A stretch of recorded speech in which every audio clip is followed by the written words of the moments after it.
क्या आप भूतों में विश्वास करते हैं? हँसिए मत, ये सवाल मैं बहुत ही ज़िम्मेदारी से पूछ रहा हूँ और उतनी ही ज़िम्मेदारी से आपको ये बात समझने की कोशिश करनी होगी कि मैं क्या कहना चाह रहा हूँ। चलिए कुछ और बात करते हैं, कोरोना वायरस की बात करते हैं क्योंकि आजकल यही चल रहा है। एक ज़माना था जो कहते थे लोग हँसी-मज़ाक में क्या चल रहा है, फॉग चल रहा है।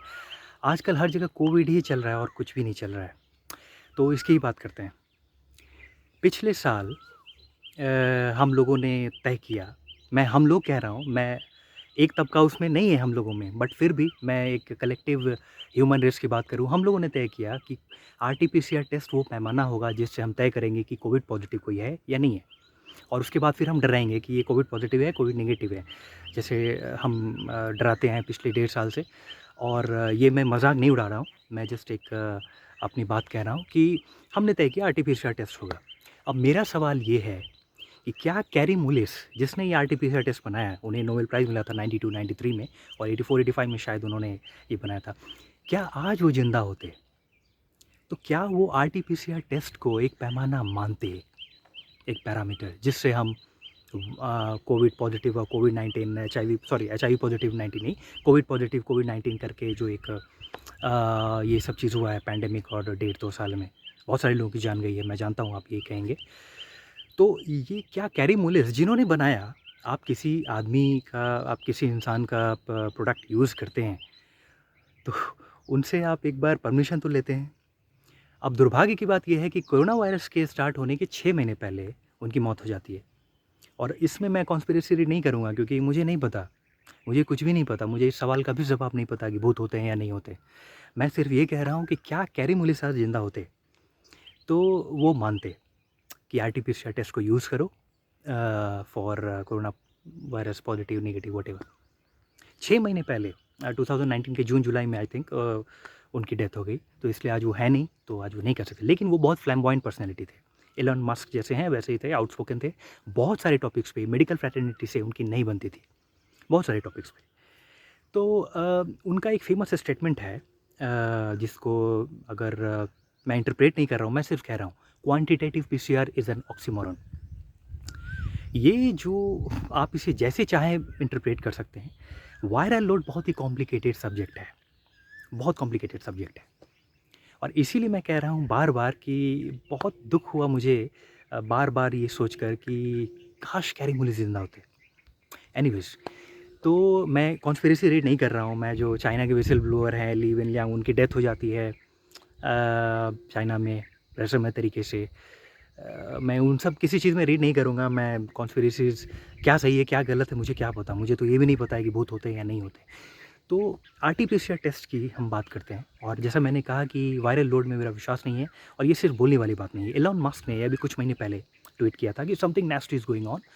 उन्होंने 4 बार टेस्ट कराया, 2 बार पॉज़िटिव आया, 2 बार नेगेटिव आया। तो आप कहेंगे फ़ॉल्स पॉज़िटिव हर जगह होता है, बिल्कुल होता है, मैं वही कह रहा हूँ, मैं क्वेश्चन नहीं कर रहा हूँ, मैं कह रहा हूँ कि एलन मस्क ने कहा, same hospital, same nurse, same test, 2 times positive, 2 times negative, something nasty is going on, जैसा उन्होंने ट्वीट किया। तो ये है बहुत सारे और एक तबका मेडिकल फ्रेटर्निटी में 2 तबका होता है, preventive side of health care और curative side of health care. Preventive side of health care को नहीं सुना गया। पिछले 1.5 साल से जो-जो बातें ये लोग कह रहे थे, सारी बातें सही साबित कैसे हो गई? और तब जो इनका मज़ाक उड़ाते थे, आज वही लोग कह रहे हैं। आप देखेंगे आने वाले समय में आरटी-पीसीआर बंद हो जाएगा।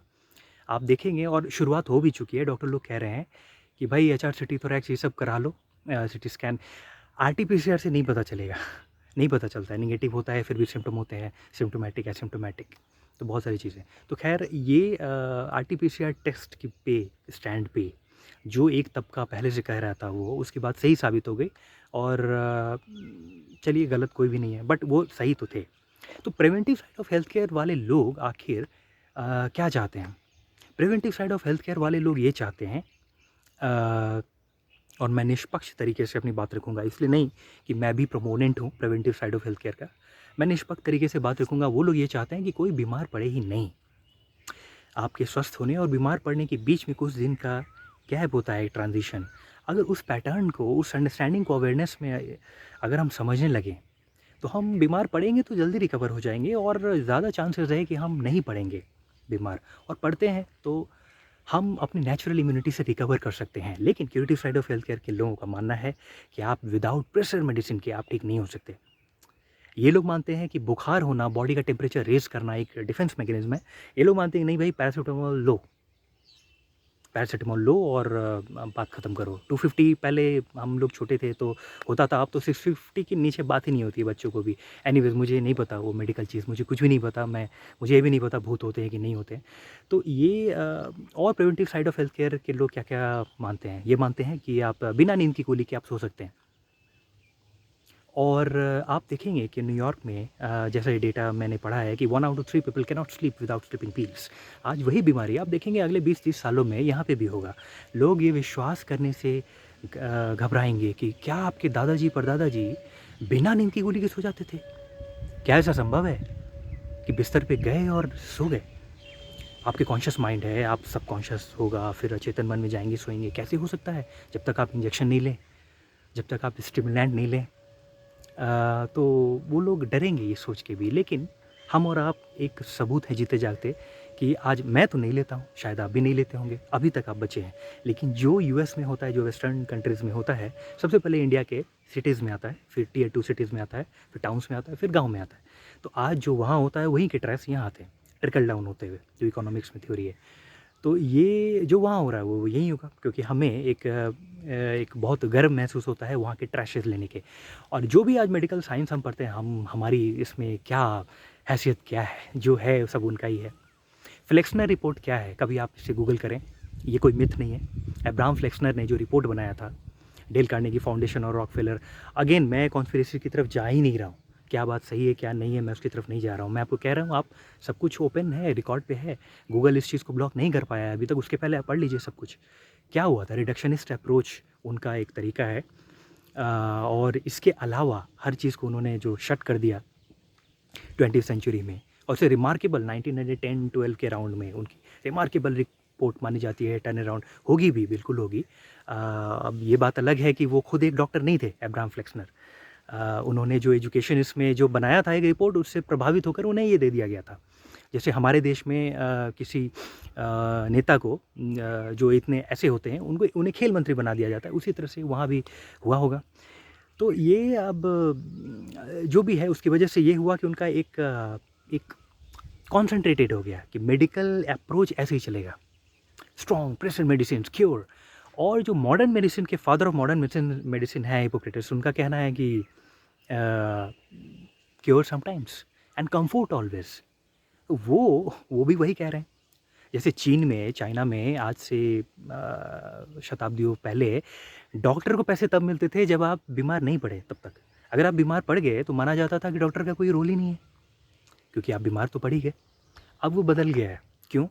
क्योंकि काफ़ी कुछ बदला है। फिर अब्राहम फ्लेक्सनर की रिपोर्ट के आने के बाद रिडक्शनिस्ट अप्रोच आया है, हर चीज़ को ब्रेक करके, है ना? तो वो लोग ऐसे ही देख सकते हैं, क्योंकि हर चीज़ को एक मैचो स्टाइल में देखने का चलन है। फूल को आप तोड़िए, और फूल की सुगंध लेकर क्या करेंगे आप? ये लव वव की बातें, काइंडनेस, ये सब बेकार है। फूल को आप तोड़िए और देखिए ये पेटल्स है, ये कार्पेल है, ये स्टेमन है, स्टिग्मा ओवेरी है, ऐसे है वैसे। इस चीज़ को समझनी, रिडक्शनिस्ट मतलब पूरा उसको आप डाइसेक्ट करके और समझिए। आप समझ जाएंगे तो वही आपके जीवन का मकसद है। बाकी फूल का सुगंध लेना, एक प्यार भरा माहौल, खुशबू, ये सब बेकार की बातें हैं। खैर, तो चलिए आरटीपीसीआर टेस्ट की बात हुई। अब जो एक दूसरा एक बड़ा चीज़ था, सैनिटाइज़र्स की बात हुई थी, उस पर बात करते हैं। सैनिटाइज़र के बारे में एक preventive side of health care वालों लोगों ने जो कहा था कि ज़्यादा यूज़ नहीं करने, इट डिस्ट्रॉयज़ योर नेचुरल इम्यूनिटी, उन पे हंसा गया था। और रातों रात ब्लैक मार्केटिंग होर्डिंग करके सैनिटाइज़र्स के लिए लड़ाई हुई है हर जगह। और रैल्फ स्टेनमैन, ये कुछ भी मैं बात बना के नहीं बोल रहा हूँ, क्योंकि मैं बेवकूफ़ आदमी हूँ, मुझे कुछ नहीं पता, भूत होते हैं या नहीं होते मुझे इतना भी नहीं पता। मैं सिर्फ रिपोर्ट कर रहा हूँ, आप सब गूगल में देख सकते हैं। रैल्फ स्टेनमैन को 2012 में नोबेल प्राइज़ मिला था फॉर किस चीज़ के लिए? डेंड्रेटिक सेल्स के लिए। क्या है ये डेंड्रेटिक सेल्स? कभी आप पढ़ लीजिए। आपकी नेचुरल इम्यूनिटी जो है, जो डेंड्रेटिक सेल्स है, वो आप डिस्ट्रॉय, हम और आप डिस्ट्रॉय कर रहे हैं दिन रात सैनिटाइजर्स को रब करके। और जब 1 साल के बाद अभी आके मेडिकल फ्रैटर्निटी के जो क्यूरेटिव, मेडिकल फ्रैटर्निटी मतलब polarised by curative side of health care, ये लोग मानते ही नहीं हैं। इन लोगों के लिए जो मेडिकल फ्रेटर्निटी है, इनके लिए क्यों preventive side of health care वाले लोग हैं क्वैक्स, क्वैकरी है, ये सब बेकार की बातें हैं। और ये बताएंगे कि हर चीज़ के लिए ये ले लो, इसमें ये ले लो, उसमें ये ले लो, और लोग मानते भी हैं, अच्छी बात है, बिलीव आपके फॉलोअर्स हैं तो मैं कैसे इनकार कर सकता हूँ। ये गलत बात होगी। Preventive side of health care वाले लोग आज कमज़ोर पड़ रहे हैं, कुछ कमी होगी हमारे भीतर, तो ये उनके फॉलोअर्स भी हैं। मेरे घर के पास में ही हैं, एक मेरे मित्र हैं, मैं उन्हें समझाता हूँ, वो बताते हैं कि थोड़ी खांसी हुई ये ले लो, थोड़ा सा जुकाम हुआ ये ले लो, ऐसे अलग अलग दवाई डराते हैं मुझे, कंपोजिशन भी बताते हैं कि फ़लाने डॉक्टर ने उन्हें ये रेफ़र किया। एनीवेज़ मैं उस डिबेट में नहीं जा रहा हूँ। तो ये जो डेंड्रिटिक सेल्स है, इसे हम डिस्ट्रॉय कर रहे हैं सैनिटाइज़र्स को यूज़ कर के, और ये 1.5 साल 1 साल के बाद अभी हमारे डॉक्टर मित्र लोग बताना ये शुरू कर रहे हैं कि आप सैनिटाइज़र मत कीजिए, आप हैंड वॉश कीजिए, साबुन से ये कीजिए, वो ज़्यादा बेटर है, वायरस उसी से जाएगा। तो ये 2 बात हो गई। सबसे बुनियादी चीज़ तो यही हो गई कि जब आरटी-पीसीआर टेस्ट आपका इफ़ेक्टिव नहीं था, तो कैसे आपने शुरुआत में आरटी-पीसीआर टेस्ट पॉजिटिव बोल के 10 केस हैं, 15 केस हैं, 20 केस हैं, बढ़ा के और लॉकडाउन किया, और लॉकडाउन किया उसके बाद फिर वहाँ से एक्स्ट्रापोलेट होता गया ये फियर, ये पैरानोया, ये 1 lakh case, 2 lakh case, first wave, second wave, everything on the basis of one test, right? RT-PCR test, reverse transcriptive polymerase chain reaction. And today you are saying that RT-PCR test ये full proof है नहीं। तो ये तो गलत बात हो गई भैया। आप किसी को बुलाते हो अपने घर में कि दावत है भाई, आ जाओ आ जाओ आ जाओ, और सब खाने के लोभ में आ जाते हैं आपके घर, और उसके बाद आप उन्हें ये बताएंगे कि यार खाना तो यार अभी आज छोड़ो, चूल्हा ख़राब है, नहीं बनेगा, काम करते हैं, मैं एक राजनीतिक पार्टी बना रहा हूँ, आप लोग उसके मेंबर बन जाओ और रूम बंद कर दीजिए। ये गलत बात है, ये गलत बात है, और अब हम फंस चुके हैं, अब हम फंस चुके हैं। और सैनिटाइजर्स की बात मैंने आपको बता दी। राल्फ स्टेनमैन को क्यों डेंड्रिटिक सेल्स के लिए नोबेल प्राइज़ मिलता है? पोस्टह्यूमसली मिलता है। शायद मुझे नहीं लगता नोबेल प्राइज़ किसी को पोस्टह्यूमसली मिला भी होगा तो बहुत कम लोग, या किसी को नहीं मिला होगा। इतना महान आविष्कार उस इंसान ने किया, और हमें आज अपनी नेचुरल इम्यूनिटी पे भरोसा नहीं है। बहुत दिन नहीं होंगे जब आप ये देखेंगे कि हमें ये भी भरोसा नहीं होगा कि हम सो सकते हैं। हमें नींद की गोली चाहिए तभी हम सो पाएँगे, कैसे सोएंगे उसके बिना भाई? यही होगा, यही होता है। और रिडक्शनिस्ट अप्रोच जो मेडिकल साइंस में चलता आ रहा है, जो वहाँ पे जो भी वो पढ़ाते हैं वही है। मेरे घर में भी डॉक्टर्स हैं, 3-4 डॉक्टर्स हैं, और जब मैं उनसे डिबेट करता हूँ वो नाराज़ हो जाते हैं। दिक्कत यही है। आप पुलिस के बारे में कुछ कहिए, तंत्र के बारे में, लॉयर्स के बारे में कहिए, डॉक्टर्स के बारे में कहिए, फिल्म एक्टर्स के बारे में कहिए, सारे लोग नाराज़ हो जाएंगे, अपनी आइडेंटिटी जोड़ देते हैं इसमें। तो आप जैसे फिल्म एक्टर्स के बारे में आप कुछ कहेंगे तो वो लोग बोलेंगे कुछ मत बोलो, बॉलीवुड में सब कुछ ठीक है, और जिस थाली में खाते हो उसी में छेद करते हो। ये गलत डेफिनेशन है लॉयल्टी की। मेरे चैनल में एक वीडियो है, मैंने बनाया था पिछले साल, सोशल आइडेंटिटी, प्लीज़ आप देखिए, लिंक मैं डिस्क्रिप्शन में नहीं दूंगा, आपको जाकर ढूंढना होगा और देखना पड़ेगा।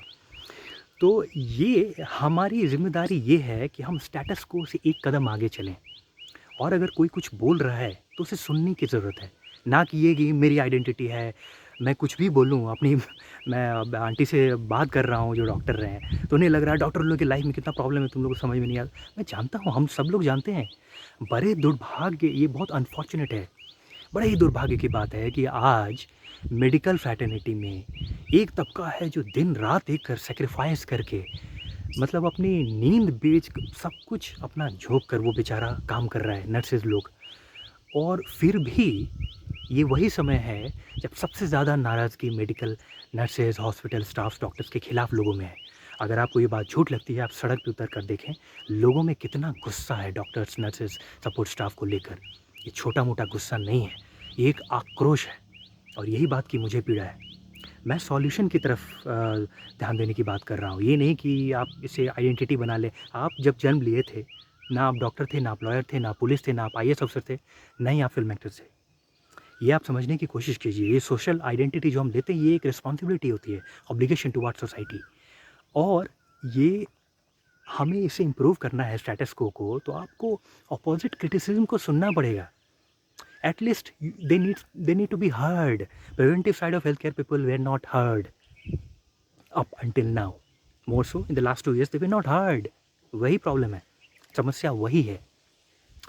तो आप ये सीधी सी बात आप ये समझिए कि क्या दुनिया में 8 बिलियन लोग अगर बीमार पड़ जाएं, आपके पास 8 बिलियन आईसीयू है, 8 बिलियन आपके पास वेंटिलेटर है ऑक्सीजन सिलेंडर, वेंटिलेटर, आईसीयू, ये सब, तो फिर आप क्यों ये गुमराह कर रहे हैं? और आम लोगों को आप लोग ये बड़ी-बड़ी मेडिकल पोथी पढ़ के ये एग्ज़ैक्ट ये लाइन मैंने अपने डॉक्टर हैं मेरे जो मेरे घर में, तो आंटी उनको बोला था जो नाराज़ हो गई। मैंने सिर्फ़ ये कहा कि एक ज़माना था जब रिलीजियस गुरुज़ होते थे हर समुदाय सेक्ट में, मोटी-मोटी पुस्तक पढ़कर और आम जन उसे समझ नहीं सकता, उन्हें डरा दिया करते थे और कुछ भी उसका बोलते थे वो मानते थे क्योंकि वो बिलीफ़ की बात है। तो क्या उसका एक्सप्लॉइटेशन नहीं हुआ? ये गलत है। अगर आप बोलते हैं कुछ भी एक्सप्लॉइटेशन नहीं हुआ तो गलत है। उसके बाद लोगों में जागृति आई और लोग एक कॉमन मैन की का एक्सेस हुआ उसमें। तब से एक फिर एक मिडिल एक रिस्पेक्ट की भावना आई। लेकिन एक ये जो हो गया था ना कि मोटी-मोटी पुस्तक क्योंकि आप वो लैंग्वेज समझते हैं, दूसरे नहीं समझते हैं, ये गलत बात है। वही चीज़ आज मेडिकल साइंस में भी हो रहा है। मोटी-मोटी पुस्तक आप अपने कुरान, बाइबल और ये सब आपकी मोटी-मोटी जो पुस्तकें हैं, पोथी, आपने पढ़ा है, बहुत अच्छी बात है। आपको भगवान मेडिकल लोगों को डॉक्टर्स लोगों को भगवान का ही दर्जा दिया जाता है। लेकिन ये मोटी-मोटी आप अपनी रिलीजियस टेक्स्ट पढ़ के और आप बिल्कुल ही आप दूसरों की नहीं सुनेंगे जो कोई क्वेश्चन करना चाहता है और आप टर्म्स गिना देंगे, कौन-कौन से टर्म्स होते हैं। क्या-क्या फलाना, ऑस्टेरियो, स्टेरियो होता है ना, क्या-क्या मेडिकल में टर्म्स होता है, एनडीओ ये मतलब अजीब-अजीब आइटिस, वाइटिस ये क्या-क्या है। हाँ, आयो, बायो, रोनाल्डो, रोमारियो क्या-क्या डरावने वाले आपके टर्म्स होते हैं। मैं ये कह रहा हूँ कि क्या वो सब टर्म्स नहीं होंगे, तो क्या वो चीज़ बदल जाएगी क्या? मैं अगर इंटेस्टाइन नहीं बोलूँ, मैं आँत ही बोल दूँ, मैं पेट ही बोल दूँ, स्टोमक नहीं बोलूँ या मैं फेफड़ा बोल दूँ, लीवर नहीं बोलूँ या कोई दूसरा व्यक्ति कोई दूसरा ही कोई नाम बोल दे, तो क्या वो चीज़ बदल जाएगी? ये चीज़ समझने की बात है। इसलिए आपको उस टर्म से डराने की ज़रूरत नहीं है लोगों को। आप अगर लॉयल हैं मेडिकल प्रोफ़ेशन के लिए, तो आप अपनी आइडेंटिटी के प्रति अटैक मत समझिए। आप उस चीज़ को क्वेश्चन कितने स्टूडेंट हैं जिन्होंने क्वेश्चन किया होगा, जो आज की जो मेडिकल साइंस पढ़ाई जा रही है, जो हमें रिडक्शन हिस्ट्री है पूरा वही है, जो फ्लेक्सनर रिपोर्ट जो मैंने कहा ये वही है। क्या वो जब तब की डिवाइस सिलेबस थी, क्या वो एकदम आज प्रासंगिक है? कितने मेडिकल स्टूडेंट्स में हिम्मत है क्वेश्चन करने की? फर्स्ट ईयर, सेकंड ईयर बहुत मेहनत करते हैं। मैंने देखा है, अपने मित्र को देखा है, अपने घर में देखा है लोगों को जो मेडिकल की पढ़ाई जिन्होंने की है, कितना हार्ड वर्क किया है। एक टाइम में तो फ्रस्ट्रेट हो जाते हैं लोग 5-6 साल के बाद कि यार क्या मतलब, लेकिन कितने तप त्याग के बाद उन्हें एक डॉक्टर मेडिकल की डिग्री मिलती है। तो बहुत मेहनत उन्होंने किया है। लेकिन मैं ये सवाल ये पूछ रहा हूँ कि कितने लोगों ने फर्स्ट ईयर, सेकंड ईयर में ये क्वेश्चन किया था कि सर ये रिलेवेंट नहीं है, ये चीज़ जो आप पढ़ा रहे हैं ये रिलेवेंट नहीं है और आज के समय में ये बदला है। किसी को क्वेश्चन करने की क्या पड़ी है? कौन अपनी डिग्री से हाथ धोना चाहता है? 60-70 लाख, 1 करोड़ जो मेडिकल की पढ़ाई जितना भी लगता हो, कौन ये बेवकूफ़ है कि वो सोचे, लोग पढ़ लेते हैं, पढ़ के निकलते हैं और उसके बाद जो पढ़ेंगे वही अप्लाई करेंगे। तो ये कमी रह गई है curative side of health care. First of all health care को आप हाईजैक नहीं कर सकते सर और मैडम, आप हेल्थ केयर को curative side of health care की तरफ हाईजैक नहीं कर सकते हैं। आपको ये मानना पड़ेगा कि प्रिवेंटिव साइड भी है और मैं जैसे देखता हूँ वही बेटर है। क्यों? क्योंकि 8 बिलियन आपके पास ना आईसीयू है, ना बेड है, कोलैप्स कर गई। भारत में आज आप कुछ भी कहें, सिंपल सा रीज़न ये है कि मेडिकल इंफ्रास्ट्रक्चर कोलैप्स कर गया है और कुछ नहीं हुआ है, यही हुआ है। इटली जैसा देश जिसकी मेडिकल इंफ्रास्ट्रक्चर टॉप पे है, उसका भी हाल हमने देखा पिछले साल, कोलैप्स कर गए वो। कोई दुनिया का देश तंत्र नहीं सह सकता इतना लोड। अगर सारे के सारे लोग आप बीमार पड़ जाइए, आप बताने लगे उनको टेस्ट के आधार पे कि आप बीमार हैं, दिन रात आप निगेटिव फॉरवर्ड करने लगे। और कुछ लोगों को अब ये भी आपत्ति होती है कि पॉजिटिविटी झूठा मत फैलाओ। ठीक है, पॉजिटिविटी झूठा नहीं फैलाना चाहिए, लेकिन निगेटिविटी सच है ये किसने आपको कह दिया? अगर ये निगेटिविटी कोरोना वायरस ये सच है तो आप बताइए प्रूफ से। मैं तो आपको बता रहा हूँ कोरोना वायरस में फॉल्स पॉजिटिव है। कोरोना वायरस के टेस्ट में जो मैं कह रहा हूँ कि मैं तो इस बात को भी कह रहा हूँ कि कैरी मूली होते तो ये मानते ही नहीं आरटीपीसीआर टेस्ट। तो ये जो भी है, तो खैर ये बहुत लंबा डिबेट हो जाएगा। मैं ये कह रहा हूँ कि curative side of health care पे आप दुनिया को खड़ा नहीं कर सकते। Preventive side of health care में ही prevention is better than cure. Father of modern medicine जो आपके हैं वो भी यही कह रहे हैं। और ये जो रिडक्शनिस्ट अप्रोच है इसमें भी कुछ मॉडिफिकेशन, मैं ये नहीं कह रहा हूँ कि चेंज सब गलत है। ये सब टर्म्स, ये सब बस गप मारने की बातें हैं, ये पैथी वो पैथी, ये सब तो नाम है सर। जैसा मैं कह रहा हूँ कि किसी में आप लंग्स बोल देंगे, किसी लैंग्वेज में फेफड़ा बोल देंगे, तो क्या वो चीज़ बदल जाएगी क्या? और दूसरी बात है, वायरस को लेके जो इतना डर है, मैं ये मानता हूँ कि भारत जैसे देश में जहाँ 12 महीने सूरज है, सनलाइट है, उस देश को अगर ये फ्लू आई ला इन्फ्लुएंजा लाइक इलनेस से डरा दिया जाए, ये बहुत अनफॉर्चुनेट चीज़ हुई है। आपने कभी डेटा देखा कि पिछले 5 साल 10 साल में आईएलआई से, influenza like illness, viral flu से कितने लोग मरते हैं? प्रतिदिन कितने लोग हार्ट अटैक से मरते हैं इंडिया में? ट्यूबरकुलोसिस से कितने लोग मरते हैं? मैं आपको डेटा नहीं बताऊंगा कि 25 लाख मरते हैं, 15 लाख मरते हैं डायरिया से, डेंगू से। मैं चाहूँगा कि आप खुद जाएँ। मैं क्यों कुछ बोलूँ? मैं आप गूगल है आपके पास, आप जाइए ना, आप अच्छे क्रेडिबल सोर्सेज़ पे जाइए और आप रिपोर्ट देखिए कितने लोग मरते थे। और आज क्या उनमें से कोई भी जा सकता है हॉस्पिटल? सबसे दुःख की बात यही है कि जिसको सही में ज़रूरत है हॉस्पिटल जाने की, उसे आज नहीं मिल पा रहा है हॉस्पिटल की सुविधा। मैं ये नहीं कह रहा हूँ curative side of health care को बिल्कुल बंद कर दीजिए, हॉस्पिटल को बंद कर दीजिए। मैं कह रहा हूँ कि 100 में अगर हम प्रिवेंटिव को बढ़ावा देते और डराते नहीं, तो 100 में जो 2-3 लोग जिन्हें वास्तव में प्रेशर मेडिसिन की ज़रूरत है, ह्यूमन बॉडी बहुत कॉम्प्लेक्स है और मेडिकल साइंस का एक कंट्रीब्यूशन रहा है इवोल्यूशन में। बहुत सारी जो चीज़ों में मेडिकल साइंस की एडवांसमेंट की कंट्रीब्यूशन है। तो जो 100 में 2 लोगों को चाहिए थी, जो उसकी सेवाएँ चाहिए, वो नहीं मिल पा रही है। क्यों? क्योंकि 2 लोगों के लिए जगह ही नहीं है। 98 जो लोग हैं सबको आपने डरा दिया कि भाई ये कॉमन चीज़ है। भाई आप देखिए ये आसमान गिर रहा है, जैसे हमने कहानी पढ़ी थी कि खरगोश वाली, कि उसने देखा आसमान गिर रहा है, भागो भागो। वो जहाँ गया, उससे किसी ने पूछा क्या हुआ भाई, क्या क्यों भाग रहे हो? अरे तुम्हें नहीं पता आसमान गिर रहा है, चलो तुम भी भागो। और वो भागने लगते हैं। तो ये वही चीज़ है। और दिन रात अगर आप नेगेटिव पैनिक ये पढ़ेंगे, ये चीज़ पढ़ेंगे, रिपोर्ट्स पढ़ेंगे, तो क्या होगा? एक और कहानी, मैं छोटी सी कहानी बोल देता हूँ। एक कहानी है कि एक शिष्य होते हैं और गुरु के पास जाते हैं, बोलते हैं मुझे एनलाइटनमेंट चाहिए और एक मंत्र दीजिए, मैं आलतू फालतू चीज़ प्रैक्टिस वैक्टिस में विश्वास नहीं करता हूँ, और मुझे सिर्फ एक मंत्र जिससे जिससे मुझे सब कुछ मिल जाए। ये सवाल ही बेवकूफ़ी वाली बात थी, लेकिन गुरु ने, बहुत ही चालाक गुरु था, उसने एक जवाब दिया, भाई ये मंत्र मैंने लिख दिया है कागज़ में, बंद करके रखो, घर जाकर पढ़ लेना, मिल जाएगा तुम्हें सब कुछ। लेकिन ध्यान रहे, इस मंत्र का को पढ़ते समय बंदर के बारे में मत सोचना। अब वो बंदर के बारे में तो मैं कभी सोचता ही नहीं, उस इंसान ने सोचा, और वो घर जाकर जब भी उसे खोलना चाहता था, उसे बंदर का ख्याल आता था। आज हम वही कर रहे हैं, वही हो रहा है। आप भी करके देख लीजिए। मैं भी आपको कुछ लिख के दे देता हूँ, दवा का नाम XYZ, इससे ठीक हो जाएगा आपका ये। लेकिन मैं भी कंडीशन वही रख रहा हूँ कि आप उसे जब खोलें उस कागज़ को, तो आप बंदर के बारे में मत सोचें। मैं आपको डायरेक्ट चैलेंज देता हूँ, आप बिना बंदर के बारे में सोच के उसे खोल ही नहीं सकते। तो हमारा माइंड बहुत कॉम्प्लिकेटेड है, ऐसे काम करता है। तो आप टू या फॉर में अगर अटैच्ड हैं, तो आप फिर भी बंधे हैं। आपको मैं बोल दूँ बंदर के बारे में नहीं सोचना है, फिर भी आप बंधे हैं। और आज हम वही कह रहे हैं। तो भूत होते हैं या नहीं होते हैं, उसका मैं क्यों जवाब दूँ आपको? ये आपका उत्तर हो सकता है। मैं कहूँ कि भूत होते हैं तो मैं स्टूपिड हूँ, पागल हूँ, और मैं ये कहूँ कि भूत नहीं होते हैं, मुझे कैसे पता? इतने सारे लोगों ने भूत को देखा है। मेरे गाँव में लोग हैं जो कहते हैं भूत देखे, और बहुत सारे लोग, पैरानॉर्मल एक फील्ड है। इतने सारे लोग जो मरते हैं सेमेटरीज में, हर जगह इतनी सारी कहानियाँ हैं। सब बातें झूठ नहीं हो सकती। पता नहीं क्या सही है क्या गलत है, मुझे क्या पता। तो मैं आपको ये कह रहा हूँ कि for and against, to and, मतलब उसके फॉर और अगेंस्ट में आप क्यों जाना चाह रहे हैं? आप अगर अगेंस्ट में भी रहेंगे ना, कि मैं नहीं देखना चाह रहा हूँ उन्हें, तो भी आप बंधे हैं। और आपके सपने में भूत आएगा ही, और आपको नींद नहीं आएगी, आप डरेंगे। हो सकता है आप अकेले किसी सुनसान रास्ते में जाएं तो आप डर के मर भी जाएं। यही होगा। इसलिए मेरा जवाब आपको सिर्फ ये रहेगा, dispassionate acceptance of the reality.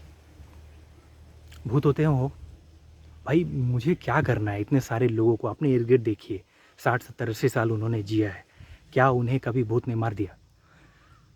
तो और जिसको मार दिया तो फिर वो भी एक बात होगी, बताने के लिए तो वो रहेगा ही नहीं, कोई प्रमाण तो है नहीं। तो मैं ये कह रहा हूँ कि होगा या नहीं होगा आपको उससे मतलब नहीं है, you carry on with your life. और मैं आपको ये भी बहुत ही विश्वास के साथ कह रहा हूँ कि if you carry on with your life, तो आपको भूत कभी परेशान नहीं करेंगे। किसी चीज़ में आपका ध्यान है, आपका मकसद है जीवन में, आप अपने जीवन में कुछ कुछ हायर गोल्स के लिए काम कर रहे हैं, तो आपको कभी कोई दुनिया में कोई ताकत, कुछ कोई पैरानॉर्मल ये परेशान नहीं करेगी। और होती है या नहीं होती है ये मुझे नहीं पता, मैं कैसे कह सकता हूँ? वो तो आप में से कई लोग विद्वान हैं जो ये कह देते हैं कि कोरोना वायरस में आरटीपीसीआर पॉजिटिव है तो वो मर सकता है वो इंसान। वो आपको पता है, मुझे नहीं पता वो। मैं तो ये कह रहा हूँ 380 ट्रिलियन वायरसेस हैं दुनिया में, 380 ट्रिलियन, 10 टू द पावर 31। ये रिकॉर्डेड है, आपकी जो मॉडर्न मेडिसिन में रिकॉर्डेड है। और इसमें से ये भी हो सकता है कि trillions and trillions of viruses अभी भी ट्रेस नहीं है, शायद कभी होगी भी नहीं, या कभी होगी तो बहुत टाइम लगेगा। बैक्टीरियाज भी शायद उसी उतने ही हैं। आपके हमारे दांत के दो बीच में कितने सारे वायरसेस और बैक्टीरिया हैं, इसका भी हमें पता नहीं। तो 380 ट्रिलियन वायरसेस, जो इतने सारे वायरसेस में हम एक वायरस को ढूंढ कर और हम उस पे पूरी दुनिया को हम खड़ा करना चाहते हैं उसके भय में, ये सोचने वाली बात है। तो वही बात है कि जैसे, और हम हैं क्या, हम दरअसल बैक्टीरिया और वायरस से ही बने हैं। जो आप मरेंगे तो 90% आपके बैक्टीरिया पैथोजन यही सब मरेंगे, आप तो सिर्फ 10% होंगे। हमारे भीतर वो है, और ये नुकसान करने नहीं आए हैं। किसी एक फेमस पर्सनैलिटी ने पिछले साल कहा था कि coronavirus is not come to harm you. लोगों ने मजाक उड़ा दिया था क्योंकि पिछले साल लोग बहुत मोटी मोटी पुस्तक पढ़ रहे थे और बहुत सारी चीज़ जो मैं कह रहा हूँ बहुत बड़ी बड़ी बातें ऐसे डराने लगे थे। निगेटिविटी सही है, पॉजिटिविटी सब बेवकूफ़ी की बात है, और निगेटिविटी जो भी फैला रहे हैं वो सही है। तो उन्होंने देखा है भूत को, इसलिए वो फैला रहे हैं नेगेटिविटी, तो उनकी मैं निंदा नहीं करूँगा। लेकिन उन्होंने कहा था, किसी 2-3 बहुत सारे लोगों ने कहा था कि the only way to deal with coronavirus is not to think about coronavirus. The only way to deal with ghost is not to think about ghost and carry on with your life. लेकिन आज हमें carry on करने दिया नहीं जाता है ये lockdown से, ये एक समस्या है।